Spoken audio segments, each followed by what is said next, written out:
Jake Breau is a YouTuber who covers the war in Ukraine on a daily basis and also US Air Force veteran.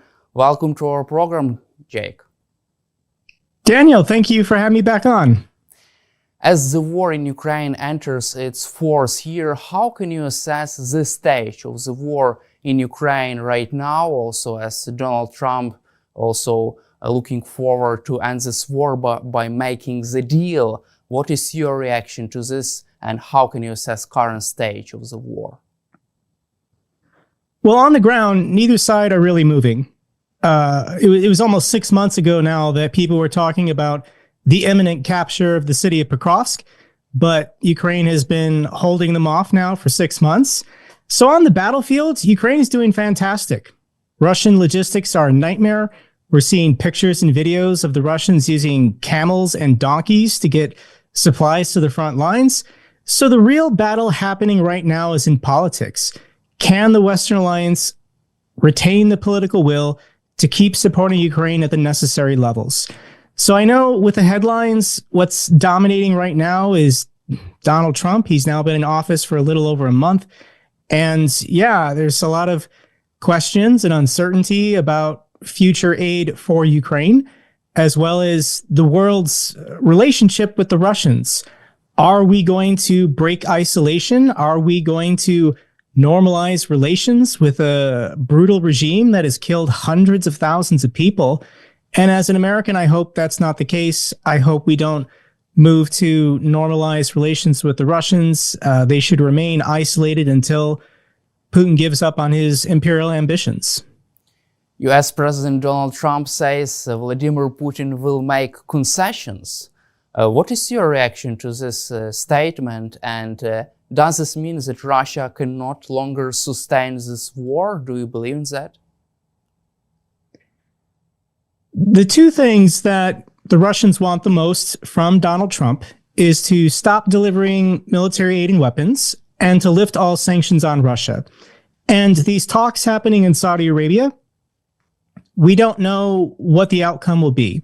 I hope we don't lift sanctions. I hope we continue delivering military aid. But Donald Trump does his own thing. He doesn't care about the things that traditionally democracies care about. He doesn't care about human rights. He doesn't care about the sovereignty of nations. He's entirely transactional. So at the moment, Donald Trump is trying to talk to the Ukrainians and talk to the Russians and see how he can maximize benefit for himself. He's not interested where the borders are drawn. He doesn't care how many people have died. He doesn't really care about Ukraine. And I also think he doesn't really care about Russia. He only cares about how can he benefit himself to the maximum extent. So he's talking about this mineral rights deal with Ukraine, which I think President Zelenskyy will sign on Friday. We can get into the details to the best I understand them if you'd like. But Sure. also now I'm hearing Russia is talking about an aluminum deal with the United States. This is shocking to me. Vladimir Putin is saying he's willing to open up to U.S. investments to American companies to help extract natural resources from the occupied territories of Ukraine. And Donald Trump being purely transactional, a person who doesn't care about human rights or democracy. Yeah, Donald Trump is interested. What can you offer me? Trump only cares about money and dollars, not human lives, unfortunately. Do you feel that Vladimir Putin has already understood that he made a terrible mistake in 2022 by invading Ukraine? Don't you think that he has finally understood that now is the right time to stop the war, and he has a good chance to do that with Donald Trump? He can demonstrate this as a victory for him, but also can use Trump to survive, to save his own regime. It's an interesting question. If Vladimir Putin could go back in time to 2022, knowing that it wouldn't be a special 3-day military operation, knowing that it wouldn't take 2 weeks tops, I don't know, because I think Russia has found, or at least Vladimir Putin has found a benefit to this war in that he's tested his people. Are his people willing to die for him at the rate of hundreds of thousands. By the time this war officially ends, more than a million Russian soldiers probably will have died. And I think for a brutal dictator like Putin, he was concerned. If he initiated these wars and people started dying, would his people rise up against him? That is the ultimate fear of any dictator. Will they storm the palace and then murder my entire family? And we've learned the last 3 years that the Russian people are entirely passive. They're entirely docile. They're willing to go along with any levels of brutality and crimes against themselves. The 3-year anniversary was this week of this invasion. And the only report I could find of Russians marking the anniversary or protesting was an 83-year-old woman in St. Petersburg. One 83-year-old woman was the only person in the entirety of Russia, 3 years into this disastrous war, that was willing to speak out and protest against Vladimir Putin. So, yes, Putin's economy has been wrecked, his military has been destroyed, but he's tested the boundaries of what can he get away with, both from the international community and from his own people. And I imagine at the moment, Vladimir Putin has to feel like a god. He has to feel like he's untouchable and can do anything he wants going forward. There are no international standards. There are no international norms that he has to adhere to or respect anymore going forward. Unfortunately, that's the world we now live in. I preferred to the world we were living in 4 years ago, in which people did care about international norms and respecting the sovereignty of nations. And there are no rules going forward, unfortunately. And I think this will lead to more destabilizing events, more chaos, more death, more confusion. I'm hoping that there's some way we can turn the tide in the political realm and reach Donald Trump and convince him not to go along with this, not to accept the new rules dictated by Vladimir Putin, how nations should treat each other, how the world should view itself. Because, this is generally not good for ordinary people like you and me when dictators say, I can redraw the maps, I can kill whoever I want to kill, I can take whatever I want to take. Might equals right, and I'm in the right as long as I have the power. But US President Trump is confident that Putin will make concessions. Why does Trump think Putin is ready to concessions? Do you really believe that Vladimir Putin will make some concessions during negotiations right now? That's a lie. Donald Trump is not really asking Putin for any concessions, and Putin is not willing to give any concessions. The Russians will always make absurd maximum demands. Vladimir Putin could say, I want control of everything all the way to Portugal. And then Donald Trump will say, well, will you negotiate? And I'll just give you all of Ukraine. And then Russia will say, okay, I'll willing to scale back my ambitions, wanting to go to Portugal or all the way to East Berlin. I'll accept just the Baltics, Moldova, Ukraine, Armenia, whatever. With the Russians, they have no right to anything. They have no right to this land. They have no right to these people, and they know that. So the Russians have been doing this really for centuries, just lying during the negotiations, demanding the maximum, and then waiting for weak political leaders to give them concessions. And then they argue that it was some kind of tough deal that they negotiated when they walk away something that they had no right to. And they've done this every single time. There is no treaty that Russia will sign that they will respect. There is no ceasefire that Russia will sign that they will respect. They will violate them at their first convenience whenever they think it's to their benefits. The Russians are liars, they're criminals, they're murderers, they're savages, and nobody should be taking anything they say or do seriously because they will never negotiate in good faith. They are terrible, terrible people. So you're confident that if there is a ceasefire deal struck between Ukraine and Russia, Kremlin will violate this deal in any time in the future? 100%. If there is a ceasefire, and Ukraine knows this, General Budanov knows this, President Zelenskyy knows this, that if they do agree to some kind of ceasefire this year, Russia's not going to stand down. They're not going to demobilize their troops. They're not going to divert resources that going to the military back to civilian programs. Putin is in it to win it. He's getting no resistance from within his ruling elites and the country. And he's going to go for the Baltics. He's going to formally annex Belarus. He's going to go for the Suwalki Gap in Poland. He's going to go for Moldova. He wants all of Ukraine. All of Ukraine. Not just the parts he currently controls. And this can be a century-long project. Putin doesn't care. Perhaps he will die in the next 10 years of natural causes, and whoever his successor is can carry the mantle of Putinism and the rebirth of the Russian Empire.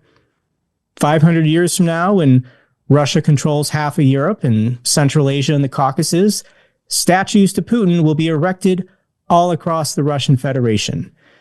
That's what he thinks about. That's what he sees. When you have this level of power and wealth and control, you start thinking about your legacy. You start thinking like Genghis Khan or Alexander the Great or Julius Caesar thoughts.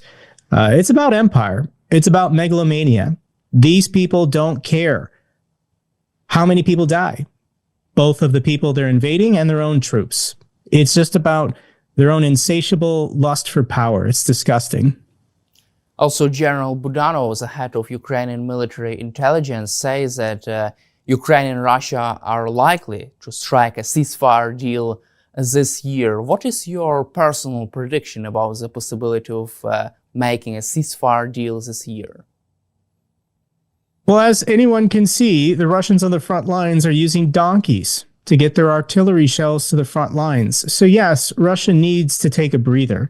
And they will happily, I think, agree to a ceasefire.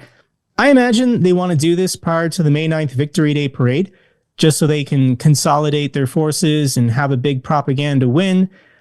I don't know why May 9th is their most important holiday when Russia didn't exist during World War II. That was the Soviet Union. The Soviet Union was one of the victors in World War II. The Soviet Union is gone. During World War II, 100% of Ukraine was occupied by the Nazis, but only 5% of modern-day Russia was ever occupied by the Nazis. I don't want to lecture you being a Ukrainian and the history of World War II, but it's simply about propaganda. All of the events, all of the stupid wars that Russia has participated in the last 80 years, they just pretend like none of that happened. So concerning the ceasefire, I think Putin wants one so that he can continue making tanks, continue making armored vehicles, continue making missiles and FPV drones, because that's where the future of warfare is going.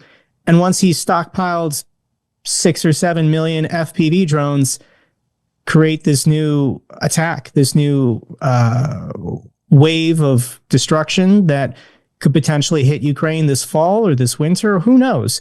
Maybe Vladimir Putin will shake hands with Trump and say, I promise not to start these wars again while you remain president. And the second Donald Trump leaves office or has a heart attack, then Putin will kick the wars off again, and this cycle will just repeat. But you're confident that Putin will agree to Trump's proposal on a ceasefire this year. You're confident that this should be the case right now? I don't think it matters what Putin agrees to with Trump, because Russia cannot unilaterally say we're done fighting this war, and then Ukraine has to also agree to it. Ukraine and Russia have to agree together to stop this war. Two sides fighting a war have to agree to a ceasefire. All of this nonsensical belief that the United States can directly negotiate with the Russians and get the Russians to agree with anything, and then the United States can impose this on Ukraine. No, they can't. Donald Trump is pretending like he can, hoping that the Ukrainians just do what he wants, but I don't think Russia can get a ceasefire unless they negotiate it with Ukraine. I mean, you can't just unilaterally call for a ceasefire and expect your enemy to stop firing on you. And do you feel that Ukraine has its own seat on the negotiating table right now? No. I mean, there's no debate here. Donald Trump is saying Russia holds all the cards and Ukraine is irrelevant in negotiation talks. This is absurd. This is offensive. As an American, I oppose this line of thinking and belief to my Ukrainian friends, I apologize. My advice to Ukraine, if you ever feel like it's in your best interest, just tell Donald Trump no. If Donald Trump does something nice or helpful, then accept that help. But if Donald Trump tries to impose anything on Ukraine that Ukraine believes is not to their benefit, just tell Donald Trump no. And in such case, if there is no ceasefire deal this year, is there a chance of confrontation between Trump and Vladimir Putin, for example? I was hoping that. I think there's lots of points, and the military alliance that has grown the last 20 years between China and Russia is not going away. Any kind of delusional beliefs within MAGA that we can flip Russia, become their friend and ally against China, that's not how it works. It's democracies versus dictatorships. Putin and Xi are dictators who will never leave office. They will be ruling their countries until the day they die, however. So America's allies are the democracies of the world. Our allies are Canada, France, the United Kingdom, Germany. We should be partnering with them, working with them. And we might come back to this. Donald Trump might try and cozy up to the Russians, sweet talk them, believe that we can form this new grand alliance between the United States and Russia. It's just not going to work. I think there's way too many people in America who will reject this and fight this, people such as me. And I think there's a lot of people in Russia who are not too happy with the United States, given it's been our weapons the last 3 years, killing hundreds of thousands of their people. It's Ukrainian soldiers fighting bravely on the battlefield, but it's American Bradleys, American Abrams, American Patriots, American F-16s. I understand they were donated from other countries, but it's an American-made plane. So why is Donald Trump trying to do this? And he's just getting terrible advice from really stupid and evil people in the administration. And I'm hoping there's some kind of revolt within the national security apparatus of America, and somebody can reach Trump and pull him back from the precipice. Tell him that NATO is his best military alliance. NATO is the greatest guarantee of security for the free and democratic world. And all this talk about being friends with the Russians or working with the Russians is nonsense, and we need to stop it. Ryan McBeth is U.S. Army veteran and OSINT Analyst. Welcome to our program, Ryan. Thank you so much for having me on again. U.S. President Donald Trump is ordering to halt shipment of military aid to Ukraine. Does this mean that the United States is siding with Russia against Ukraine in this war? I wouldn't necessarily say that the United States is siding with Russia. I am not entirely sure what the president's strategy is here, unless it is just to end the war on any way possible, whether it's on terms that are favorable to Ukraine or not, or perhaps just on terms that would allow the United States to redevelop a relationship with Russia and trade with Russia again. So that kind of might be the method behind the madness there. I'm not saying it's right, but it might be what the president is thinking. How harmful would be this decision for the U.S. defense industry? It would be pretty bad. One of the things that is reliable about the United States is that we make very good weapons, and we're willing to sell them to pretty much anybody. And the second we've proven ourselves as a poor supplier of weapons, then the world might go someplace else to get something that is perhaps 80% of the effectiveness of the United States weapons system for less cost. I could easily see the deal with India for our F-35s being scuttled under this, because India might be reluctant to purchase a weapons system that could be turned off by the United States on a whim. I can also see other countries looking to Europe for weapon systems. When you take a look at the HIMARS system, which was developed by the United States but used in Ukraine, this is a very effective weapon system.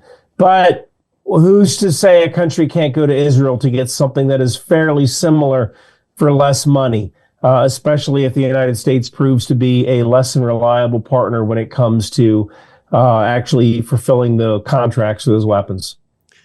What is your personal take on that, what has happened in the White House between President Trump, J.D. Vance, and President Zelensky? That was a very unique encounter. I never thought I would see the day when you would have a president intentionally bully somebody in front of the camera for what he called good television. Again, I am searching for a reason why the president would do that, and I'm coming up blank. It is my hope that there is some sort of strategic reason that he did that, but unfortunately, I cannot think of that reason. Do you feel that this conversation could be staged before this visit? You would think that. I'm not entirely sure why this conversation happened out in the open, unless this was supposed to be some effort at transparency. However, there are some things that you might want to say privately behind closed doors, and then you have the whole conference where everybody reads their scripted remarks. That is how I have seen pretty much every other White House meeting. I'm not sure why this one was different. Also, the President of France, Emmanuel Macron, and Prime Minister of the United Kingdom, Keir Starmer, are ready to deploy troops to Ukraine, up to 30,000 European soldiers, and to send fighter jets to Ukraine to enforce a ceasefire deal. However, they're trying to get the US support for this mission, at least American jets in the air patrolling this demilitarized zone. What is your take on this idea, and do you believe, can you imagine a scenario in which Trump supports this mission, at least by providing air cover for European troops? I'm not entirely sure if the president would support this mission in his current state of mind, but this is a mission that both France and the United Kingdom can perform by themselves. They have the troops, they have the equipment, they have the ability, they have the airborne tanker assets and airborne early warning radar assets that can perform this mission. So this is something that France and the UK can perform on their own without America's help. Also, during our previous interview, you said that Russia would collapse and Vladimir Putin is not ready to end this war. Do you feel that Donald Trump is ready to face this reality that Vladimir Putin doesn't want this war to be settled? I'm not entirely sure, and I say that because if the United States agrees to sanction relief as part of the deal with Russia and Ukraine, then Russia is in for a softer landing, and the idea of people rebelling against Putin for putting them out of work, that kind of becomes a lower possibility. So I believe that the president might know that if the war stops tomorrow, Russia might fall apart, but if we pursue sanction relief, then Russia won't fall apart, and the deal might be good for America as well because we can sell our goods to Russia again. That might be the direction the president is heading in, which would be a favorable outcome to Russia.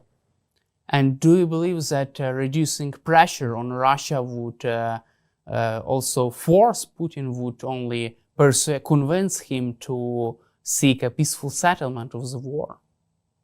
I can't see how forcing or putting less pressure on an adversary would cause them to come to the table. Usually you put more pressure on them until they agree that the pressure is too much.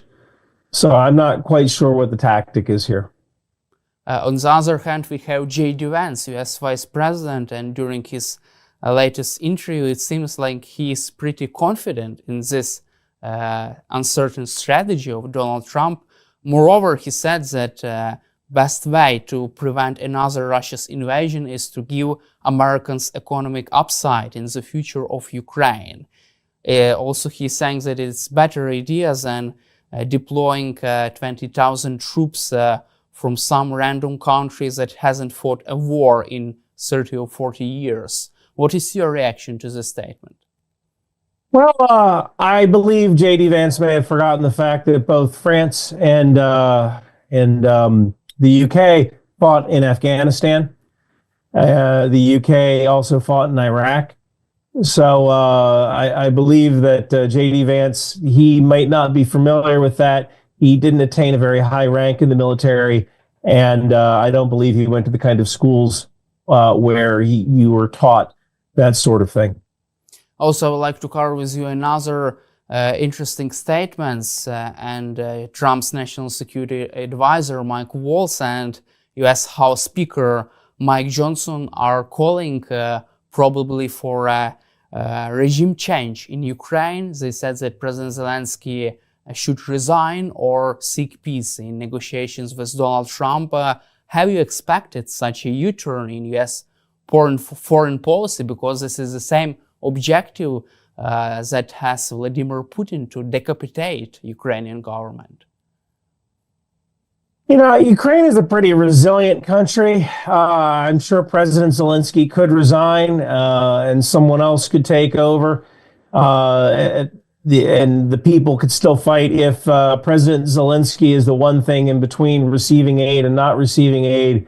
He may understand what he has to do. Even Winston Churchill recognized the writing on the wall toward the end. I can't make that decision. I don't know whether that would necessarily be a good decision or a bad decision. That's something only the president can understand. Sometimes doing the right thing is hard, and people aren't grateful for the things that you've done, and that's just life.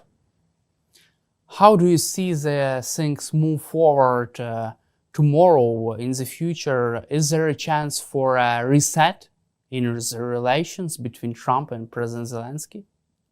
I think that's always possible, and this could certainly be some sort of negotiation tactic that I am just not able to understand. I am a military guy. I am a weapons guy. I can tell you that that when it comes to politics and negotiation, my way of negotiating is you shoot the bad guys until they decide to negotiate. That's how I negotiate.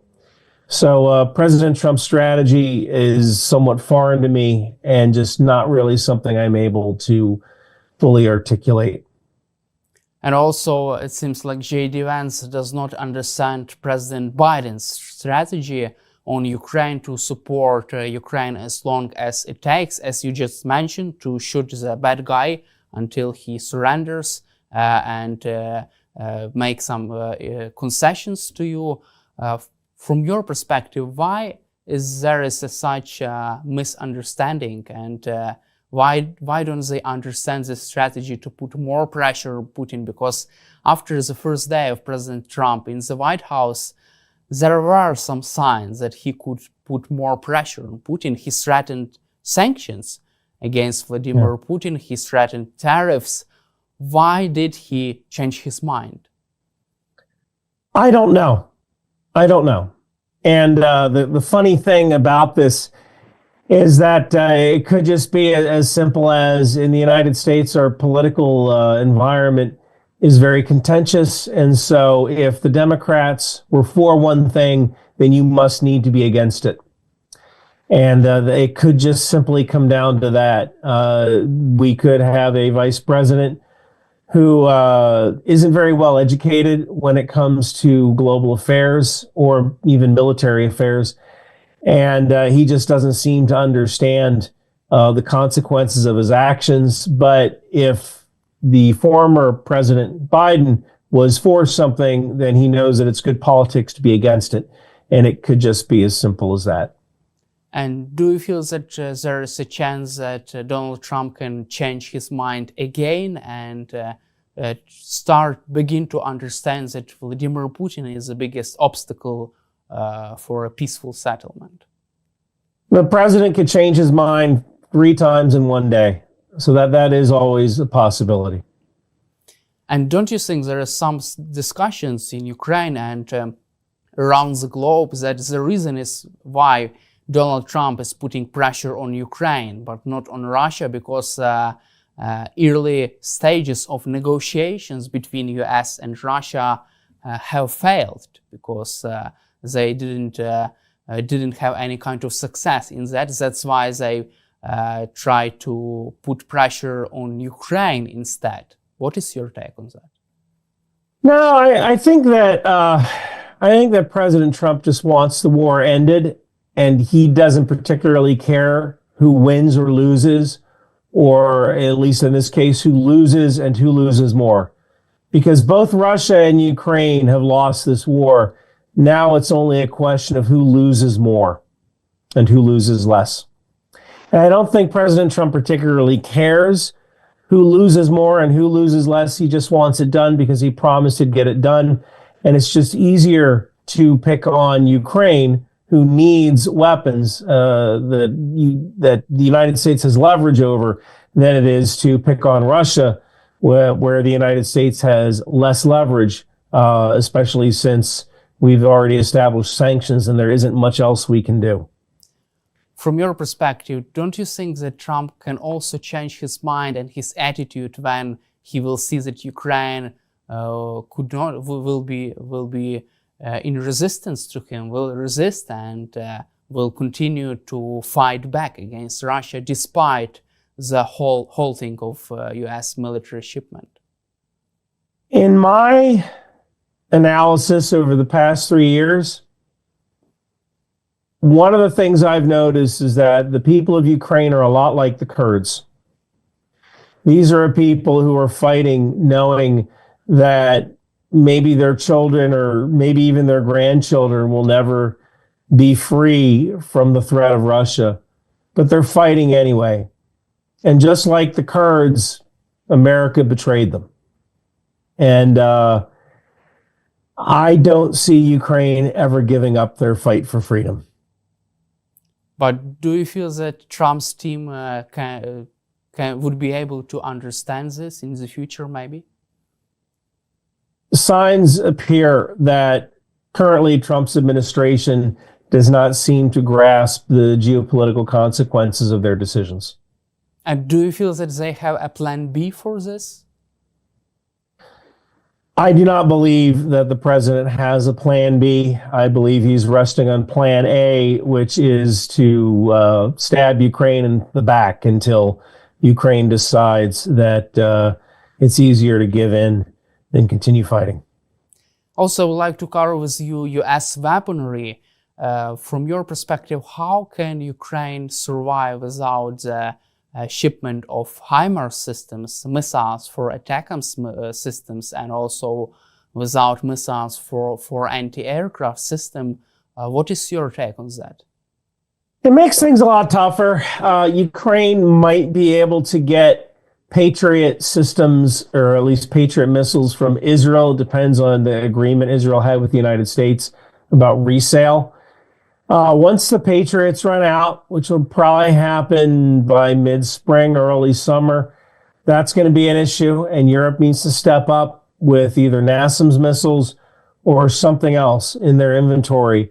It would be great if Israel could recognize that Ukraine is suffering. Israel already had to deal with their own issues when it came to theater ballistic missiles and incoming air threats. It would be nice if Israel could step up because a lot of their arms programs are very advanced. They know how to intercept missiles. So Israel might be able to get some weapons from other countries, specifically Israel. South Korea might be another.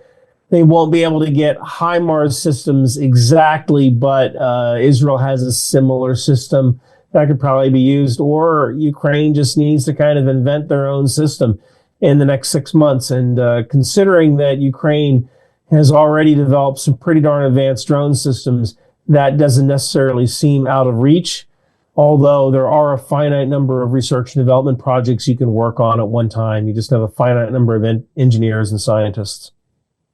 From your perspective, can European allies provide Ukraine with missiles for Patriot systems without the permission from the United States, or with a restriction if Donald Trump says you cannot provide Ukraine with Patriot missiles because I think so, this is my decision? That's a very good question, and that is one of the reasons why some countries like England and France why they had to negotiate with the United States for Ukraine to fire Storm Shadow and Scalp missiles directly into Russia. That was because there were some components inside the Scalp and Storm Shadow missiles which were made in the United States. So it depends on the agreement that the United States has with that foreign nation when the arms sale occurred. If the United States allows that country to sell weapons to a third party after a certain term on the contract, then yes, they can give those weapons to Ukraine. But if there's a clause in there that says the United States must agree to the sale, then it might be a lot tougher.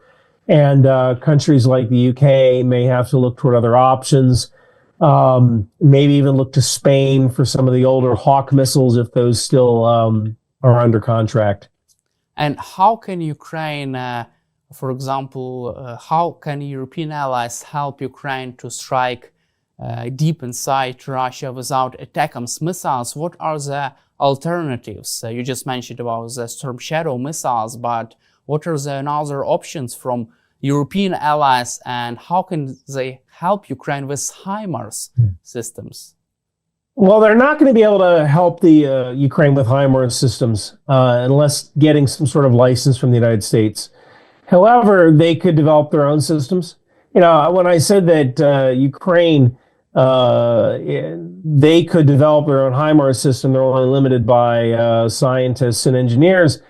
Nothing is to say that the UK or France can't undergo some sort of program where they develop a cheaper version that is similar to the HIMARS in their own country, which they manufacture and then either sell, give, or lease to Ukraine. That is a possibility, but they need to get to work on that right now, so that way Ukraine has these weapon systems.